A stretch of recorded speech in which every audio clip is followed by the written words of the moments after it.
아버지는 평생 건강을 자신하셨던 분이었습니다. 늘 아침이면 직접 장을 보러 가셨고 하루 1시간씩은 꼭 걸으셨습니다.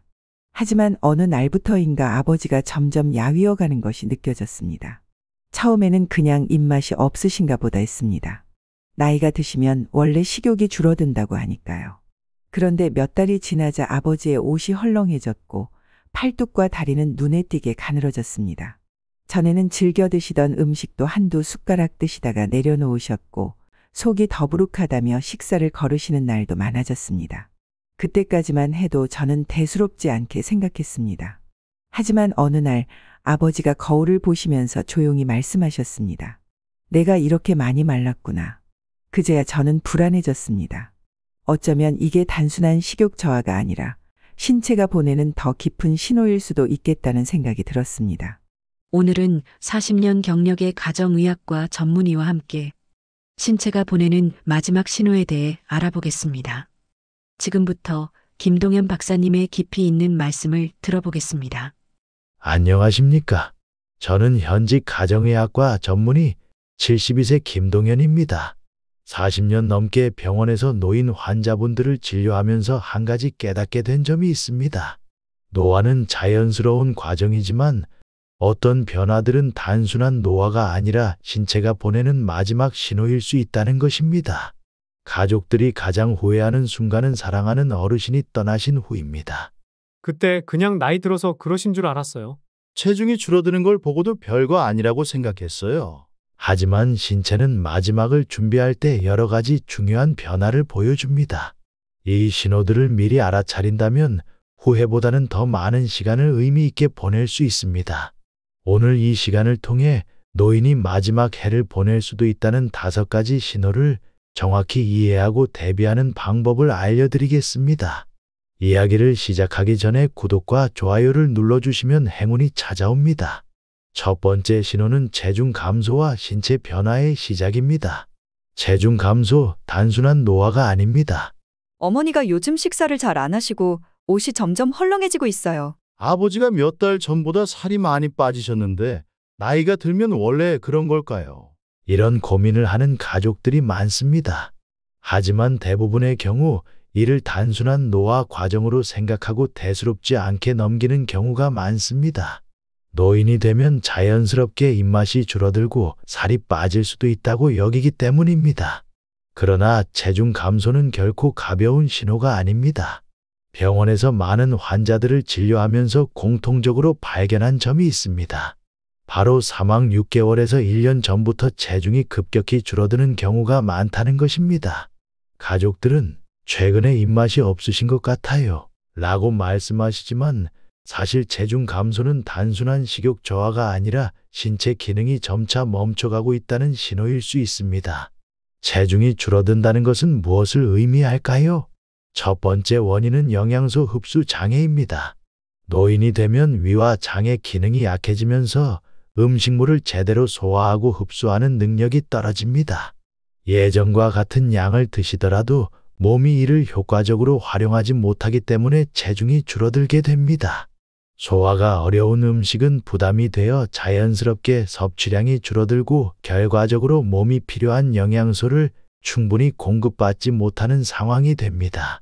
두 번째 원인은 근육량 감소입니다. 근육은 몸의 주요 에너지원입니다. 그러나 나이가 들면서 자연스럽게 근육량이 줄어들고 이로 인해 기초대사량도 낮아집니다. 기초대사량이 낮아지면 신체 에너지를 비축하는 능력이 떨어지고 체중 감소가 더욱 가속화됩니다. 근육량이 감소하면 힘이 빠지고 일상적인 움직임도 점점 어려워집니다. 이 과정이 반복되면 걷기가 힘들어지고 결국 침대에서 보내는 시간이 늘어날 수 있습니다. 또한 근육이 부족하면 낙상의 위험도 커지며 면역력도 떨어질 수 있습니다. 세 번째 원인은 신체의 마지막 준비 과정입니다. 많은 노인들이 사망을 앞둔 6개월에서 1년 사이에 체중이 급격히 감소하는 경우가 많습니다. 이는 신체가 점점 에너지 소비를 줄이고 생명 유지에 필요한 최소한의 기능만 남기는 과정일 수 있습니다. 몸은 불필요한 에너지 소모를 최소화하기 위해 점점 대사를 낮추고 결국 체중이 감소하는 결과로 이어집니다. 가족들이 이 변화를 단순한 노화로 여기고 넘겨버리면 마지막을 준비할 소중한 시간을 놓칠 수도 있습니다. 체중 감소를 발견했을 때 가족은 무엇을 먼저 해야 할까요? 첫째, 식사를 강요하지 않아야 합니다. 어르신이 음식을 거부한다고 해서 억지로 먹이려고 하면 오히려 스트레스를 줄 수 있습니다. 음식을 강요받으면 식사 시간이 부담스럽게 느껴지고 결국 더 거부하게 될 가능성이 높습니다. 부드럽고 소화가 잘 되는 음식을 조금씩 자주 드시는 것이 중요합니다. 국물 요리나 죽처럼 쉽게 삼킬 수 있는 음식이 도움이 될 수 있습니다. 둘째, 수분 섭취를 늘려야 합니다. 노년기에는 갈증을 잘 느끼지 못하기 때문에 물을 적게 마시는 경우가 많습니다. 하지만 탈수가 오면 체중 감소가 더욱 심해지고 전반적인 건강 상태도 빠르게 악화될 수 있습니다. 하루에 일정량의 물을 자주 마시도록 유도해야 합니다. 한 번에 많은 양을 마시기 어려우시면 작은 컵에 나누어 자주 드시게 하는 것이 좋습니다. 셋째, 식사 환경을 개선해야 합니다. 혼자 식사하는 경우에는 식욕이 더욱 떨어질 수 있습니다. 가능하면 가족들이 함께 식사하면서 자연스럽게 대화를 나누는 것이 좋습니다. 혼자서 식사하는 것이 힘들다면 식사를 도와줄 사람이 필요할 수도 있습니다. 체중 감소는 단순한 노화가 아닐 수 있습니다. 많은 가족들이 어르신이 세상을 떠난 후에야 그때 좀 더 신경 썼더라면 어땠을까 하고 후회하십니다. 하지만 후회는 늘 늦게 찾아옵니다. 체중 감소는 신체가 보내는 중요한 신호입니다. 조기에 알아차리고 적절한 대응을 한다면 남은 시간을 보다 건강하고 의미 있게 보낼 수 있습니다. 지금 어르신께서 보내는 신호를 놓치지 않고 잘 살펴보는 것이 가족들이 할 수 있는 가장 중요한 역할입니다. 두 번째 신호는 극심한 탈진과 쇠약으로 인한 일상 기능 저하입니다. 단순한 피곤함이 아닙니다. 아버지가 요즘 너무 피곤해 하시네요. 예전에는 아침 일찍 일어나 마당을 돌보시곤 했는데 요즘은 침대에서 나오시는 것도 힘들어 하세요. 어머니가 걸음을 잘 못 걷는다고 하세요.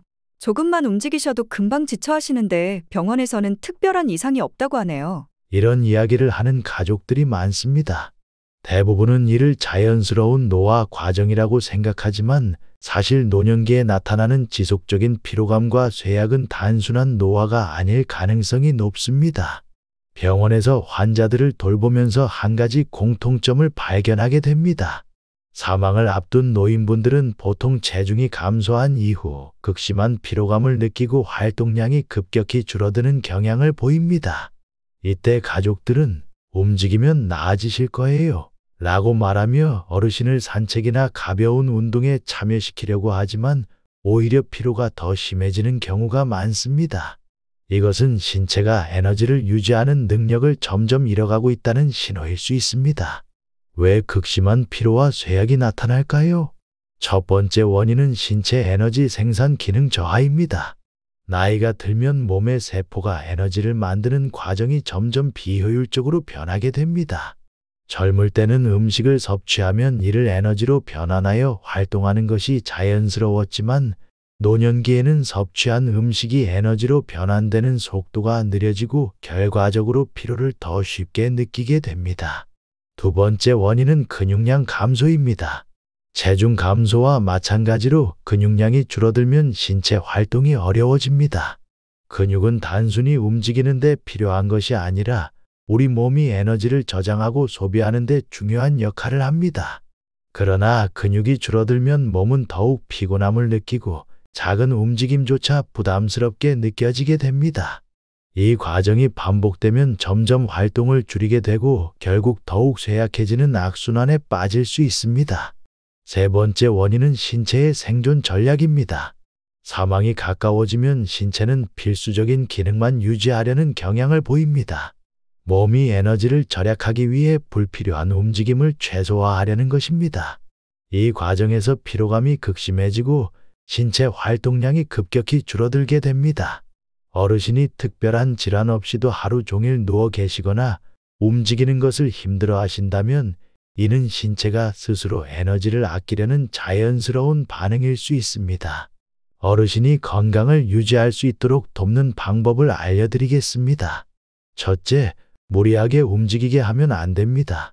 어르신이 피곤해 하시는 이유는 단순히 운동 부족이 아니라 신체가 에너지를 보존하려는 과정일 수 있습니다. 더 걸어야 해요. 운동을 해야 건강해져요. 같은 말은 부담을 줄 수 있습니다. 오히려 작은 움직임에도 격려를 해주고 충분한 휴식을 취할 수 있도록 도와드리는 것이 중요합니다. 둘째, 어르신의 피로감을 세심하게 관찰해야 합니다. 피로감이 단순한 날씨 변화나 수면 부족 때문인지 아니면 전반적인 신체 기능 저하로 인한 것인지 구별하는 것이 중요합니다. 어르신이 예전과 다르게 쉽게 지치시고 기본적인 생활 활동조차 힘들어 하신다면 적극적으로 살펴봐야 합니다. 셋째, 함께 있는 시간이 중요합니다. 어르신들은 극심한 피로를 느낄 때 사회적 활동에서도 멀어지려고 합니다. 대화에 참여하지 않으려고 하거나 가족 모임에서도 조용히 앉아 계시는 경우가 많습니다. 이때 중요한 것은 억지로 대화에 끌어들이려고 하지 않는 것입니다. 오히려 옆에서 함께 있어 주는 것이 가장 큰 위로가 될 수 있습니다. 말없이 손을 잡고 있어주는 것만으로도 어르신께는 큰 안정감을 줄 수 있습니다. 병원에서 환자를 돌보면서 가장 안타까운 순간은 가족들이 왜 이렇게 갑자기 기력이 떨어지셨을까요? 하고 묻는 순간입니다. 하지만 어르신들은 갑자기 쇠약해지신 것이 아니라 오랫동안 몸이 보내고 있던 신호를 우리가 놓치고 있었던 것입니다. 극심한 피로와 쇠약은 단순한 노화가 아닐 수 있습니다. 신체가 마지막을 준비하는 과정일 수도 있으며 이 시기에는 무리한 치료보다 어르신이 편안하게 남은 시간을 보낼 수 있도록 돕는 것이 중요합니다. 이 신호를 조기에 알아차리고 적절한 대응을 한다면 남은 시간을 보다 의미 있게 보낼 수 있습니다. 세 번째 신호는 인지 기능 저하와 내면으로의 후퇴입니다. 할머니가 요즘 우리를 잘 못 알아보세요. 평생 가족들을 살뜰히 챙기던 어머니가 어느 날부터인가 같은 질문을 반복하고 어제 나눈 대화를 기억하지 못하신다면 어떻게 해야 할까요? 예전에는 가족 모임에서도 활발하게 이야기를 나누시던 분이 점점 말수가 줄어들고 조용히 혼자 있는 시간이 많아졌다면 단순한 성격 변화로 치부해서는 안 됩니다. 이러한 변화는 많은 경우 자연스러운 노화 과정으로 받아들여집니다. 하지만 기억력 감퇴, 대화 참여 감소, 내면으로의 후퇴는 신체가 마지막을 준비하는 과정일 가능성이 높습니다. 가족들이 그저 일시적인 건망증이라고 생각하고 넘겨버린다면 중요한 마지막 시간을 놓칠 수도 있습니다. 기억력 저하와 내면으로의 후퇴는 왜 나타날까요? 첫 번째 원인은 뇌로 가는 혈액순환 저하입니다. 나이가 들면 뇌로 가는 혈류량이 감소하면서 기억을 저장하고 떠올리는 기능이 약해집니다. 단순한 건망증과 다른 점은 최근 일보다 오래된 과거의 일을 더 자주 이야기한다는 것입니다. 예를 들어 어제 저녁에 무슨 음식을 먹었는지는 기억하지 못하면서도 어린 시절 고향에서 있었던 일은 생생하게 떠올리는 경우가 많습니다. 두 번째 원인은 에너지 절약을 위한 신체 변화입니다. 신체가 점점 에너지를 절약하는 과정에서 정신적인 활동도 줄어듭니다. 이것은 내가 불필요한 정보 처리나 사회적 활동을 줄이고 필수적인 기능만 유지하려는 것입니다. 이로 인해 대화 참여가 줄어들고 주변 상황에 대한 관심도 점점 희미해지는 것입니다. 세 번째 원인은 내면으로의 후퇴입니다. 많은 환자들이 임종이 가까워질수록 현재보다는 과거에 대한 이야기를 많이 하게 됩니다. 이는 단순한 기억력 저하가 아니라 자신이 살아온 삶을 정리하는 과정일 수도 있습니다.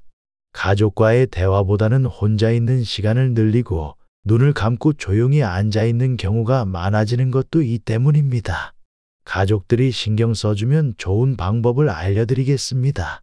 첫째, 억지로 현실로 끌어내지 마십시오. 어르신이 같은 질문을 반복하신다고 해서 그거 아까도 말했어요 라고 하거나 기억을 떠올리게 하려고 정신을 똑바로 차리셔야죠 라고 말씀하시는 것은 도움이 되지 않습니다. 기억력이 저하되는 것은 의지의 문제가 아니라 신체적인 변화이기 때문입니다. 대신 차분한 목소리로 다시 설명해 드리는 것이 좋습니다. 둘째, 편안한 환경을 조성해 주세요. 기억력이 저하된 어르신들은 주변 환경이 익숙하지 않거나 소음이 많을 경우 더 불안해하십니다. 조용하고 차분한 분위기를 만들어 드리는 것이 중요합니다. 밝은 조명보다는 은은한 조명을 사용하고 텔레비전이나 라디오의 소리를 줄여 어르신이 편안하게 대화를 나눌 수 있도록 해야 합니다. 셋째, 감정적인 연결이 더 중요합니다. 말로 설명하는 것이 어려워지더라도 어르신은 여전히 감정을 느낄 수 있습니다. 말로 기억을 떠올리게 하기보다 손을 잡아드리거나 함께 사진을 보면서 이야기를 나누는 것이 더 좋은 방법일 수 있습니다. 어떤 분들은 마지막 순간까지 가족들의 얼굴을 알아보지 못하더라도 손을 잡아주는 것만으로도 편안해 하시는 경우가 많습니다. 병원에서 환자를 돌보다 보면 가족들이 가장 안타까워하는 순간이 있습니다. 할머니가 평소보다 말수가 줄어들었는데 그게 이런 신호일 줄 몰랐어요. 아버지가 계속 옛날 이야기만 하셨는데 그게 마지막 인사였을 수도 있었네요. 인지 기능 저하와 내면으로의 후퇴는 신체가 마지막을 준비하는 과정일 수 있습니다. 이 시기에는 기억을 되돌리려는 노력보다는 어르신이 편안하게 남은 시간을 보내실 수 있도록 도와드리는 것이 더 중요합니다. 대화가 줄어든다고 해서 단절되는 것이 아닙니다. 오히려 가족들이 더 따뜻한 관심과 사랑을 표현해야 하는 시기입니다. 어르신이 마지막 순간까지 사랑받고 있다는 것을 느끼실 수 있도록 곁에서 함께 해주세요. 네 번째 신호는 면역력 저하와 잦은 감염입니다. 감기에 걸리시면 예전보다 회복이 더디세요. 어르신이 감기에 걸린 후 회복되는 시간이 점점 길어지고 작은 상처도 잘 아물지 않는다면 단순한 면역력 저하로 치부하기보다는 신체가 보내는 중요한 신호로 받아들여야 합니다. 많은 가족들은 어르신이 감기를 자주 앓거나 폐렴 같은 감염성 질환이 반복되는 것을 보면서도 이를 노화의 자연스러운 과정으로 생각하곤 합니다. 하지만 면역력이 현저히 떨어지는 것은 신체가 마지막을 준비하는 과정일 가능성이 높습니다. 병원에서 많은 노인 환자들을 진료하면서 가장 크게 느낀 점 중 하나는 사망이 가까운 시기에 접어들수록 감염성 질환이 잦아지고 그로 인한 합병증으로 건강 상태가 급격히 악화된다는 것입니다. 가족들은 작은 감기였는데 이렇게 심해질 줄 몰랐어요 라고 말씀하시는 경우가 많지만 사실 면역력이 약해진 노인의 경우 작은 감염도 심각한 건강 문제로 이어질 수 있습니다. 면역력 저하와 감염이 반복되는 이유에 대해 알아보겠습니다. 첫 번째 원인은 면역 체계의 기능 저하입니다. 나이가 들면 몸의 면역 시스템이 점차 약해지고 외부 바이러스나 세균에 대한 저항력이 낮아집니다.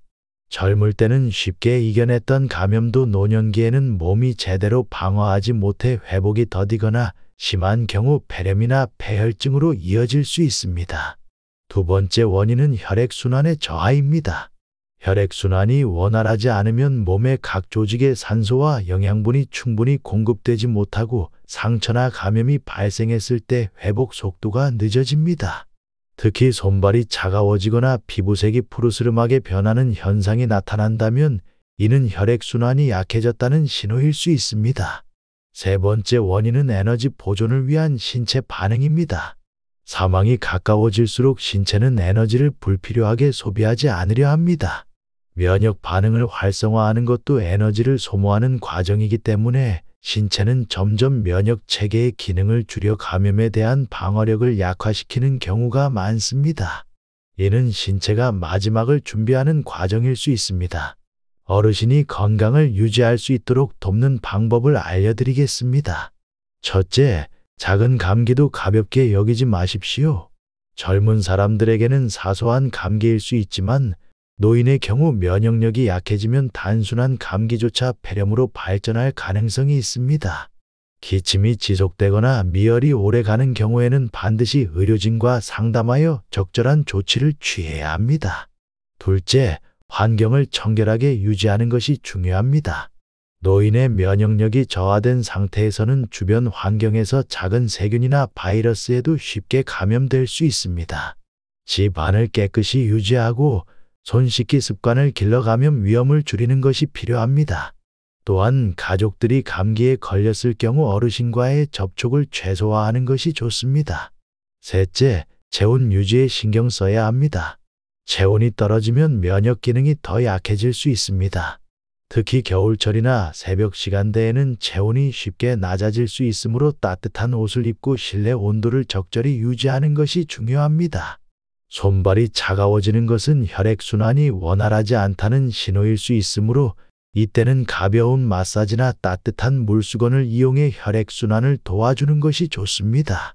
넷째, 영양 섭취를 돕는 것이 필수적입니다. 면역력 저하는 단순한 나이 들매 문제가 아니라 신체가 충분한 영양소를 공급받지 못하는 경우에도 발생할 수 있습니다. 어르신이 식사량이 줄어든다면 단백질과 비타민이 풍부한 음식을 제공하여 면역 기능을 유지할 수 있도록 도와야 합니다. 또한 물을 충분히 마시는 것도 감염을 예방하는 데 중요한 역할을 합니다. 병원에서 폐렴으로 입원하신 어르신들의 가족들이 가장 많이 하시는 말씀이 있습니다. 처음에는 그냥 감기인 줄 알았어요. 그런데 갑자기 상태가 나빠지셨습니다. 면역력 저하와 감염은 마지막을 준비하는 신체의 자연스러운 과정일 수도 있습니다. 하지만 가족들이 이를 미리 인지하고 대비한다면 어르신이 더욱 건강하고 편안한 시간을 보낼 수 있도록 도울 수 있습니다. 작은 감염도 가볍게 여기지 말고 환경과 생활 습관을 세심하게 관리하여 마지막까지 건강을 유지할 수 있도록 최선을 다해야 합니다. 어르신이 마지막 순간까지 편안하게 지낼 수 있도록 가족들의 관심과 사랑이 필요합니다. 다섯 번째 신호는 호흡과 혈액순환의 변화입니다. 숨 쉬는 것이 예전과 달라졌어요.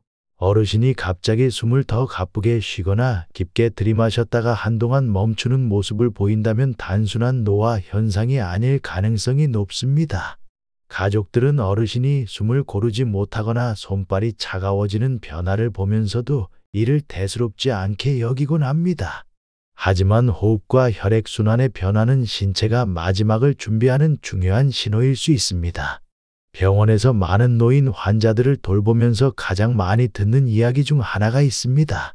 어머니가 밤에 숨을 몰아쉬면서 자꾸 멈추시는 것 같아요. 아버지가 요즘 손발이 너무 차갑고 얼굴이 창백해 보이세요. 이러한 변화들은 신체의 기능이 점점 멈춰가는 과정일 수 있습니다.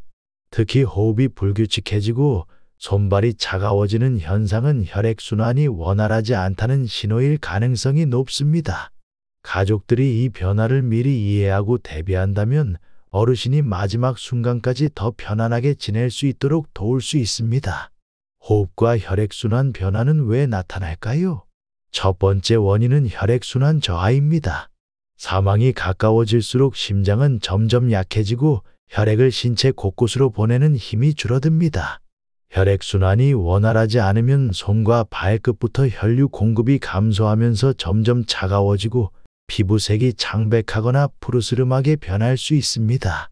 이를 정색증이라고 부르며 이는 몸이 산소를 충분히 공급받지 못하고 있다는 신호일 수 있습니다. 두 번째 원인은 호흡 패턴의 변화입니다. 어르신이 깊은 숨을 들이마셨다가 한동안 숨을 쉬지 않는 경우가 있습니다. 이를 체인 스토크스 호흡이라고 하며 신체가 생명을 유지하기 위한 호흡 리듬을 점점 잃어가고 있는 과정일 수 있습니다. 이런 호흡 패턴은 마지막 시기가 다가오면서 점점 더 자주 나타날 수 있습니다. 세 번째 원인은 폐 기능 저하입니다. 노년기가 되면 폐의 기능도 점점 감소하여 산소를 충분히 공급하기 어려워집니다. 이로 인해 숨을 쉬는 것이 점점 어려워지고 가래가 제대로 배출되지 않아 목에서 가래 끓는 소리가 들릴 수도 있습니다. 많은 가족들이 이 소리를 듣고 고통스러워 하시는 것 아닌가요? 라고 걱정하시지만 사실 이 소리는 신체가 점점 기능을 멈춰가는 과정에서 나타나는 자연스러운 현상일 수 있습니다. 어르신이 편안하게 숨 쉴 수 있도록 돕는 방법을 알려드리겠습니다. 첫째, 불안해하지 않는 것이 중요합니다. 호흡이 불규칙해지는 모습을 보면 가족들은 당황하고 불안해할 수 있습니다. 하지만 이는 신체가 자연스럽게 마지막을 준비하는 과정일 가능성이 큽니다. 당황하여 큰 소리로 부르거나 흔들어 깨우기보다는 차분한 태도로 어르신이 편안하게 계실 수 있도록 돕는 것이 중요합니다. 둘째, 실내 공기를 신선하게 유지해 주세요. 호흡이 어려워지는 시기에는 신선한 공기가 도움이 될 수 있습니다. 너무 덥거나 건조한 환경은 호흡을 더욱 힘들게 만들 수 있으므로 적절한 실내 온도와 습도를 유지하는 것이 중요합니다.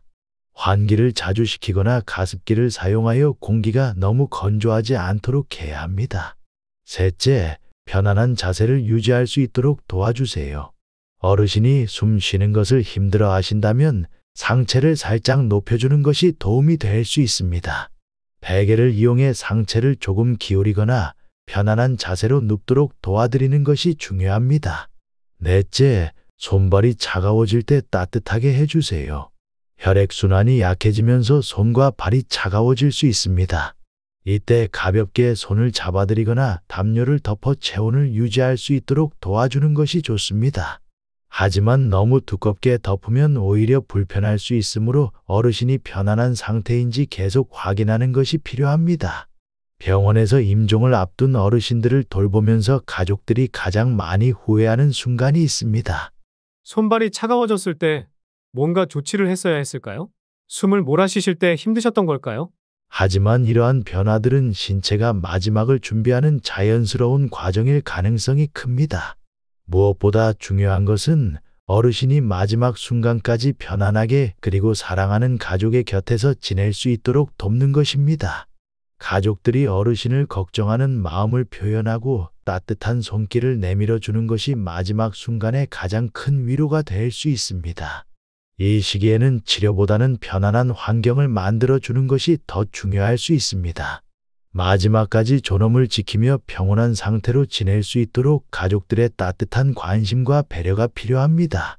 어르신이 마지막까지 사랑받고 있다는 것을 느낄 수 있도록 함께 있어 주세요.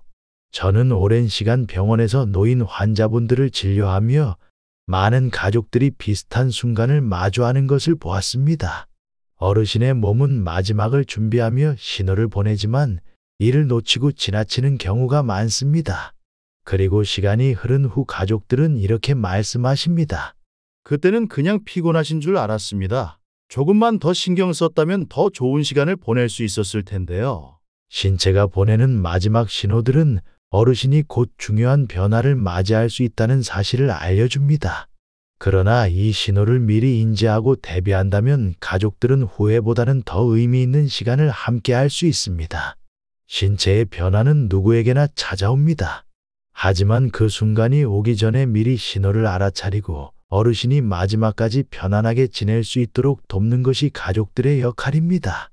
이제 남은 시간 동안 무엇을 할 수 있을지 생각해 보아야 합니다.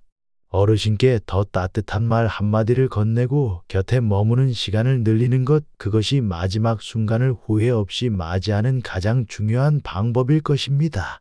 만약 오늘의 이야기가 도움이 되었다면 주변 지인분들에게도 공유해 주세요. 많은 분들이 이 신호를 놓치지 않고 사랑하는 가족과 더 따뜻한 시간을 보낼 수 있도록 하는 것이 제가 이 내용을 전하는 이유입니다. 삶은 순간순간 지나가지만 남겨진 사랑은 영원히 기억됩니다. 오늘 함께한 시간이 여러분께 작은 깨달음이 되었기를 바랍니다.